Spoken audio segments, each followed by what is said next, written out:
Not a ghost or anything, but a little spoopy thing that happened to me as a kid. Got other stories too. Shit like this happened a lot at the old place that I lived. Be me, I'm 15 years old at the time this happened. I live in an isolated house out in the middle of the woods. Me and my friends explore the woods all of the time. We know them pretty well. One night, I hear a weird, loud crack sound coming from the woods. I think maybe it's a tree collapsing, but it was weird. It was just one loud crack like a gunshot, but not quite. Whatever, write it off. The next day, I go in the woods. Suddenly, in an area where we have been plenty of times before, there is this huge barrel. I say barrel, but it was like the size of a small house. Rusted, dented, had a hole in the side of it where we could climb in. Nothing particularly interesting inside. How the fuck did it get here? It was miles away from any road. There are no markings and vegetation surrounding it to indicate it had been dragged there or anything. Slightly spooked by it at first. Eventually, the spookiness wears off. We use it as a landmark. We have parties inside of it. Drinking, smoking. It gets filled up with empties and cigarette butts. Graffiti the side of it, including Anon Hearts Anon's first crush. One night, about 2 years later, again, a loud crack sound. Go out to the barrel next day. It's gone, along with everything inside of it. Just a big patch of bare dirt where it had been. Again, nothing to show it had been dragged away. Kinda sad, because the barrel had become a pretty cool hangout over the past couple of years, but oh well. Here is to you, Barrel Bro, wherever you are. There is so many. This is the place where I grew up, and it wasn't until I moved away that I understood just how much weird shit happened to me when I was there. When I moved away and began experiencing normal life, that I began to understand just how odd that place was. Not all necessarily paranormal either. A small, non-paranormal story. In the middle of all of this lush pine forest, there was this odd area that was entirely sand dunes.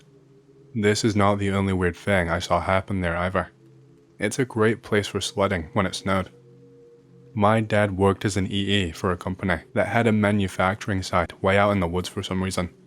He takes us to go sledding at the sand dunes. We get there, having a ball, sledding all over the place. Come across a pond that had never been there before.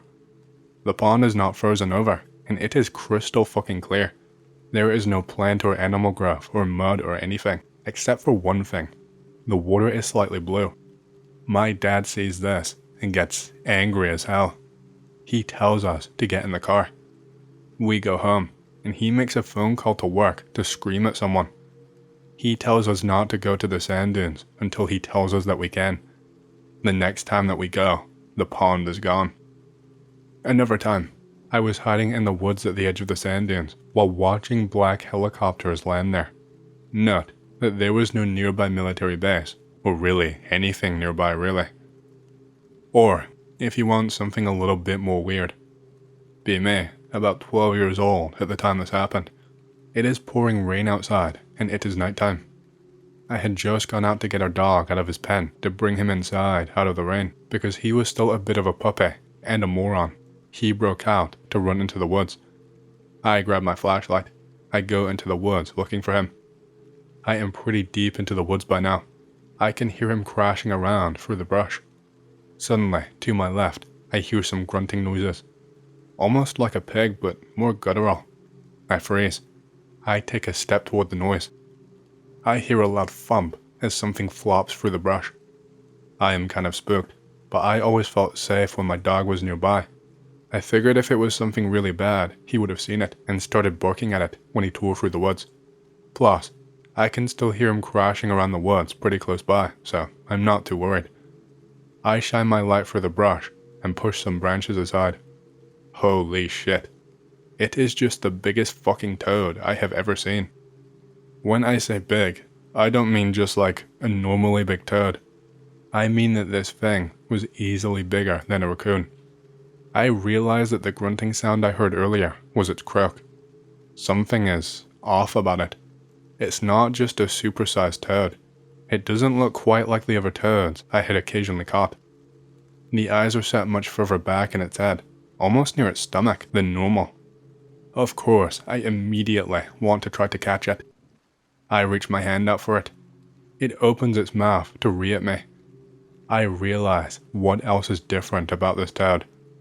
I know that a lot of toads have small nubs of teeth. This one has an entire mouth full of thin, needle-like teeth. I fall backwards in shock.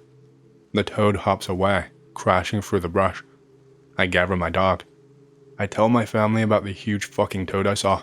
They just think I must have seen a really big, normal toad. Ever since then, our house was plagued with toads every summer.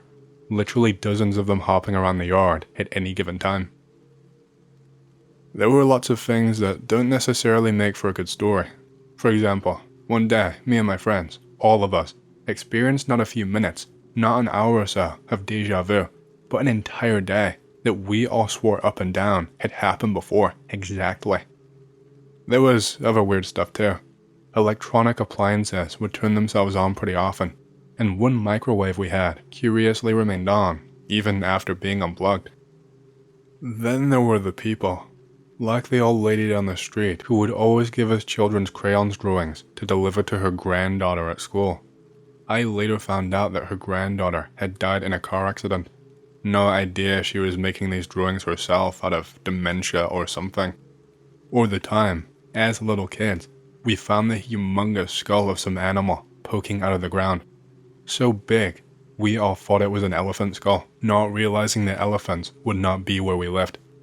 We told our parents all about it, and a week later, it was just gone. There is this one story. This was after our microwave would not turn off, even after unplugged. My mom was convinced that our house was possessed or haunted. My dad just laughed and bought a new microwave. Mom insisted that an old abandoned house, passed by it on our way to school every morning, was a center of cult activity and was causing all of this. She said she had seen the lights in the window at night. So, of course, me and my friends, 16 years old at the time, wanted to check it out, at night, because spooks. I go with two guys, Isaac and Richard. The house is normal as we approached. It's a bit trashed, garbage on the lawn, old wrappers and empties and shit. We figure someone must have been squatting here. The front door is unlocked, so we just stroll inside. As soon as we enter the house, the feeling hits us, all of us, at the same time. Something is fucked up here. I can't explain it. I just went from the sudden feeling of complete lack of worry to an intense, overwhelming feeling of dread. The inside of the house is weird. There are large sheets of ripped blue plastic on the ground. They looked like they had been containers for something, like something big, sealed in plastic, that you had to rip apart to get at. I picked one up to look for a label. There is no label, just a barcode and a serial number. Okay. Flip a light switch. The electricity is on for some reason. I head into the kitchen. It is devoid of anything. There is no cabinets, no nothing, no fridge, no sink. Everything has been cleared out. There is sawdust and metal shavings all over the ground. I just shrug. Meanwhile, Isaac is getting jittery. Alright man, we checked it out. Let's get the fuck out of here. Me and David tease him about being a pussy. We head upstairs. The lights are not working up there, so we bust out the flashlights. All is pretty much normal up there. Just some empty rooms and some abandoned furniture. All except for one room. One room that is lined with mirrors. There are floor-length mirrors lining every single wall. There is a mirror on the ceiling. Okay. Maybe whoever moved out just hadn't bothered taking them. Richard is behind me, looking down the stairs. He suddenly gets deathly white. He pushes me and Isaac into the mirror room. Before we can even say anything, he whispers, "Shut the fuck up. Someone just turned off the light downstairs." Oh fuck. We all strain our ears to listen. Richard is standing by the door, ready to jump whoever decides to walk in. I can't hear shit. About 20 minutes pass by like this. I am about to suggest venturing downstairs. Suddenly, the whole house shakes. Every light comes blazing on. Even the ones upstairs, which had not been working before. Isaac just barely stops himself from shouting out. I look out the windows of the mirror room. There is no car parked in the front yard. Whoever came into the house, they would have to try to chase us on foot. The house shakes again. One of the light bulbs in the room pops. The glass falls down on me. It is burning fucking hot.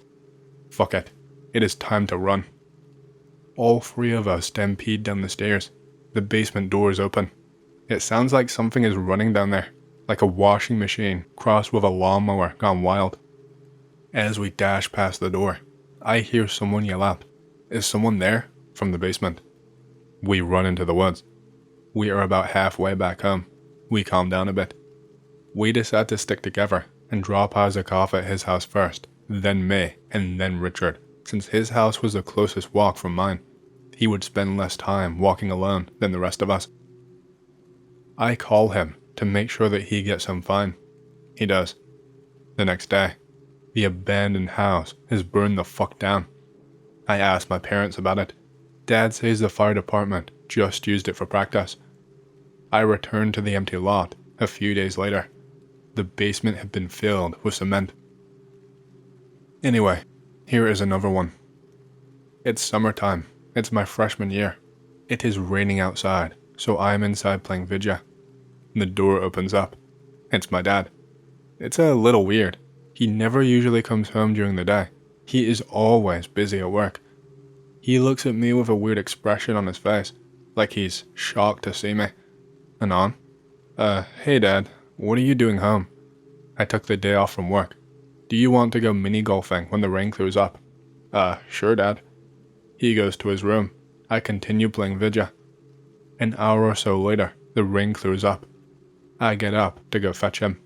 He is nowhere in the house. I look outside. His car is not in the driveway. I figured work must have called him back in.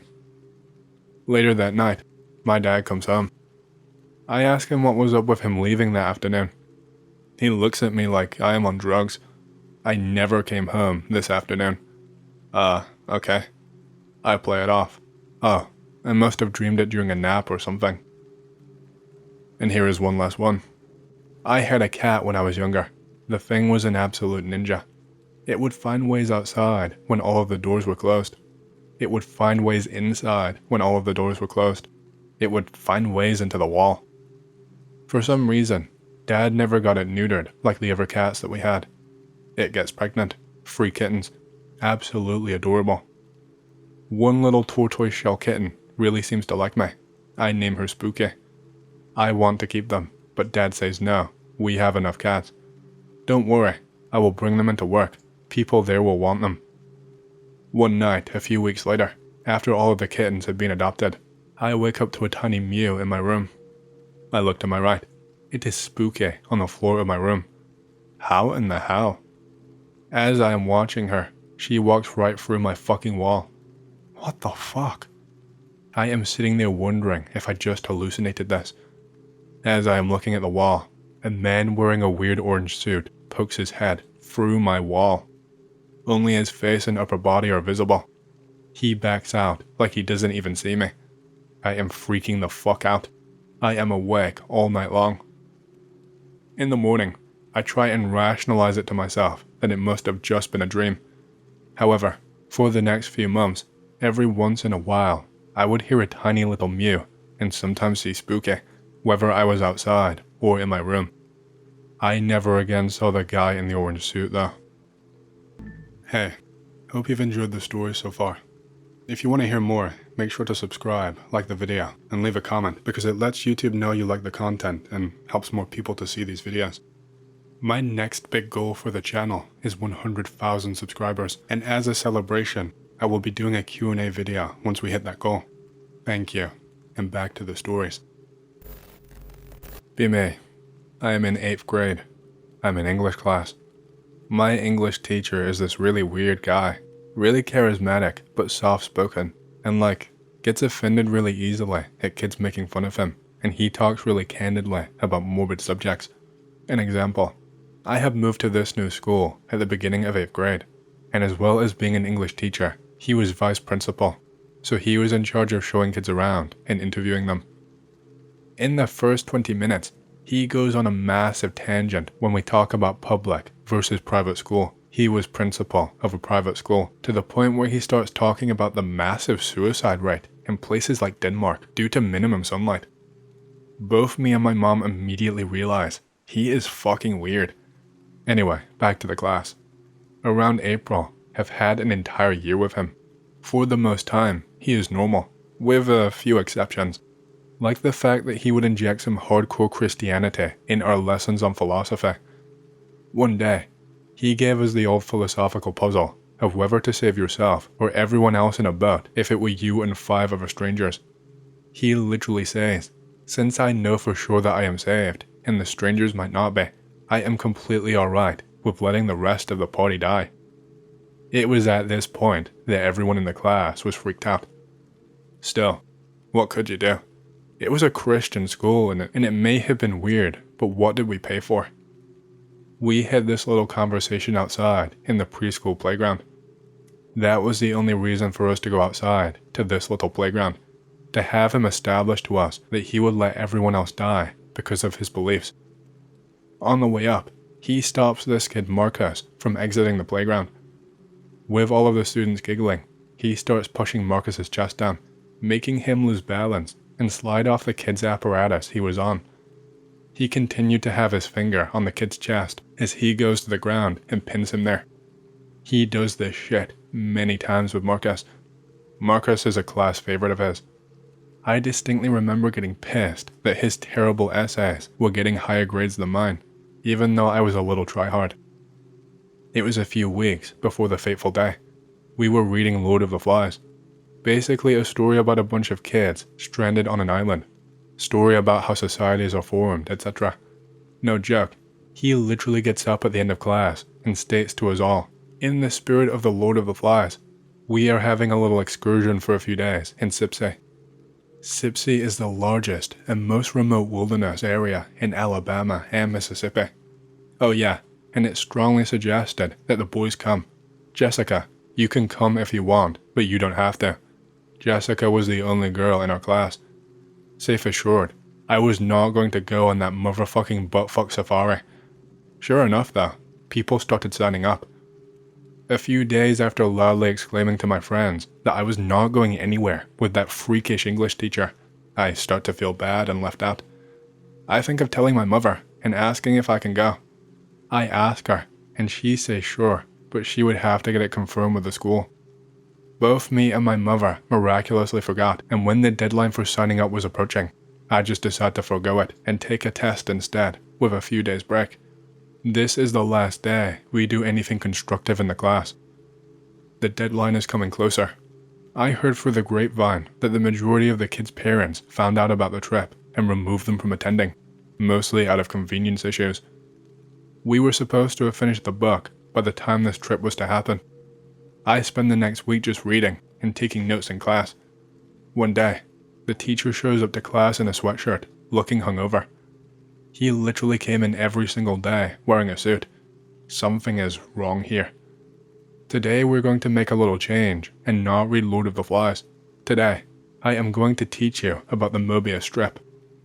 August Mobius was a German mathematician and philosopher whose arguably greatest achievement was the study of the strip that shares his name. He orders all of us to create a paper strip and then attach both ends to one another, creating a ring. His strip is also useful in philosophy. Hold the strip in front of your nose. We comply, laughing nervously. The outside of the ring is the side of you that you show to people every single day. It is still a part of you and is true to how you really are, but it is segregated from the majority of your thoughts because of the way society deems certain things acceptable or not. You see the inside of that ring, only you can see the surface. No one else in this room can see it. That represents your deepest inner thoughts, feelings, and desires. This is just as real as the outside of the ring, but it represents the parts of you that make you absolute and also unacceptable to society. I need to tell you that every single person in this room and every single person on this planet has things about them in this strip that they will never tell anyone about, not to their deepest lover. or to their closest family members, they will die with it. This is what you should remember when you deal with anyone. No matter how easygoing or simple or nice they appear, they all have it. Have a nice day. He lets us out of class a solid half an hour early. We look at each other weirdly, but just assume it's him being him. 2 days later, he gets raided by police. He had apparently molested hundreds of boys in a 10-year span of being a teacher. It started in summer camps where he would groom them with food and force them to watch explicit movies with him. He would be in charge of overnight lock-ins as a part of certain school summer camps where he would have dozens of boys by himself in basketball gyms for an entire night. He would play games with them in which he would strip them all naked and chase them around the building, trying to insert his finger into them. He would take boys to and from sports practice and force them to perform acts on them. Every time there was a complaint against them, he would simply move schools. We all get called in a few days after the incident by the principal, who, through sobs, tells us what had happened. He tells us also that the trip he planned was not ever in the works when it came to the school. This motherfucker was about to take all of the kids in our class on a private trip with him, under the guise of it being a school-sponsored trip. We also had diaries that we would keep, in which we would have correspondence with the teacher on literally any topic. The school did not know about that either. I just talked about dumb shit with him, did not seem to be attracted to me. Darkness to Light also came and talked with us. Did anyone see anything suspicious when they were taught by Mr. Sanders? I thought about it, and I did have one story. A few months earlier, he noticed I had a messy backpack and thought it such a problem that he ordered that I have him help me with it after school. After school, he leads me into his office. It is a meticulously clean office with a nice view of the courtyard and jar after jar of sweets. Want anything? Tea? No, I'm alright. Okay then, I will be back in a second. He leaves. Minutes pass by. The final school bell rings. The janitors leave. He is still not there. I could not look out of the window to the outside hallway. I ended up waiting 30 minutes. He finally comes in, rustles some paper inside my backpack, and orders me out of the room. The Darkness to Light people listen to it and investigate. This motherfucker had a one-way mirror installed inside his room. Surprise, surprise, the school did not know about that either.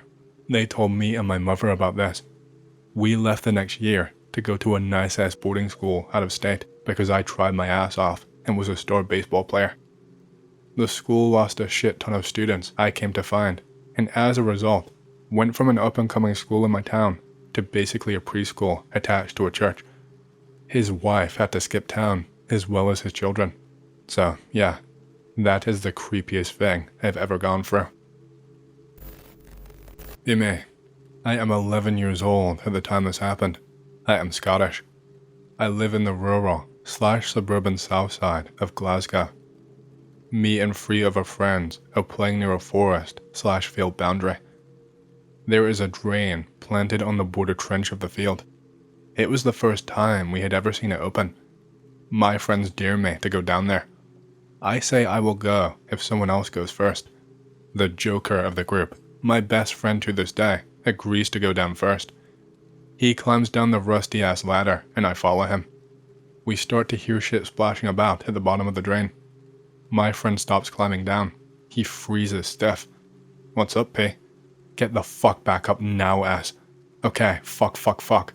I start climbing up like a motherfucker. I still hear the splashing. My friend is moaning and too terrified to make sense, but I get that he is telling me to hurry the fuck up. I get too curious and peek down the hole. I can see what I think was a pale shape that had limbs that were pretty fucking long, and a face. It might have been a paw/hand/claw that looked surreal. Nope. It's dark as fuck, so I am not sure what I saw. I get to the top. My friend is convulsing with tears and terror. He insists that we cover the drain back up instantly. We try for maybe 10 minutes, but our shit-tier 11-year-old arms are not strong enough to move the cover. My friend does not stop sobbing and shaking the whole time. The splashing stopped once we got to the surface again. We all go home and for some reason, we do not talk about it. The next time we meet, we still do not talk about it. Elephant in the room.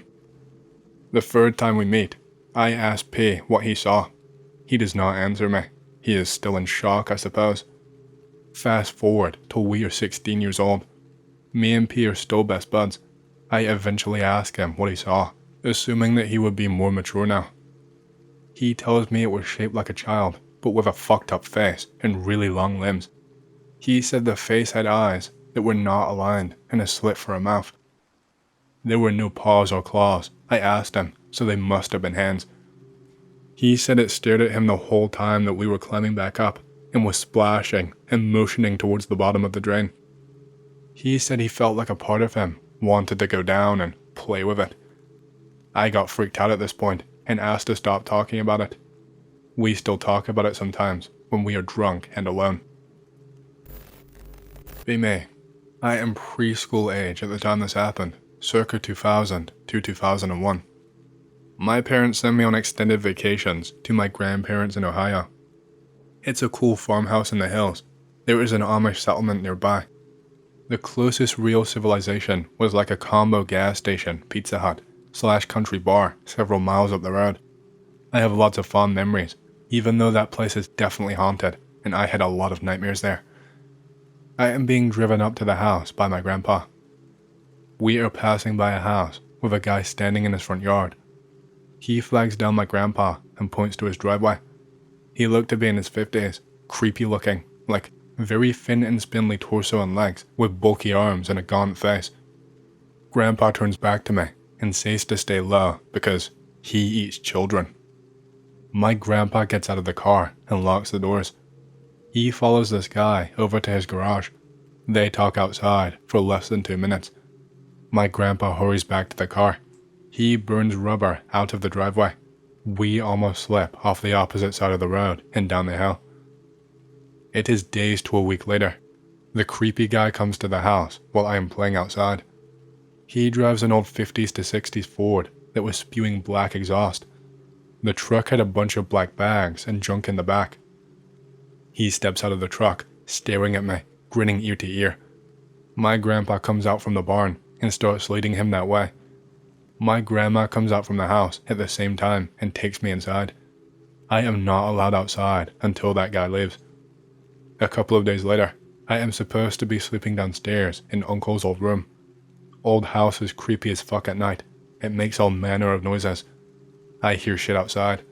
I run upstairs and sleep in my grandparents' bed. I have a nightmare where Shadow Man is chasing me through the grounds outside the house and stole my ability to speak, so I can't call my grandma for help. Months later, I am back home in another state. I sleep in the living room because little sister keeps rolling around, making noise in her sleep. I have a nightmare that the same Shadow Man is staring at me through the sliding glass door that leads outside. I was about 7 or 8 years old at the time that this happened. I am playing in the park about 5 minutes away from my house with one other friend. I am sliding down the slide, swinging on the swings, just fun shit. A car pulls up. There is a man and a woman in the front. They say that they know our parents. They tell us that they are looking for us, that our dinner is ready, and we need to get in the car to get a lift home. We tell them thanks, but stranger danger and all that. We will walk home. They start saying that they have sweets if we get in the car. We are Scottish, so we are cheeky. We start taking the piss, questioning what sweets they have, then saying that they are crap and they need to do better than that. They get annoyed. They actually get out of the car and try to grab us. We realize we fucked up, so we run home. We go in for dinner. It has not even been started yet. We tell parents about being told dinner was ready and that they were looking for us. They do not have a clue what I am talking about, so I just went back out to play till it was ready. So yeah, me and a friend nearly got kidnapped. We did not think much of it back then because we were too young, and we did not think to mention it to anyone. It was only recently when my friend got back from the army and we were having a catch up and reminiscing about old times that we remembered and actually realized what had happened.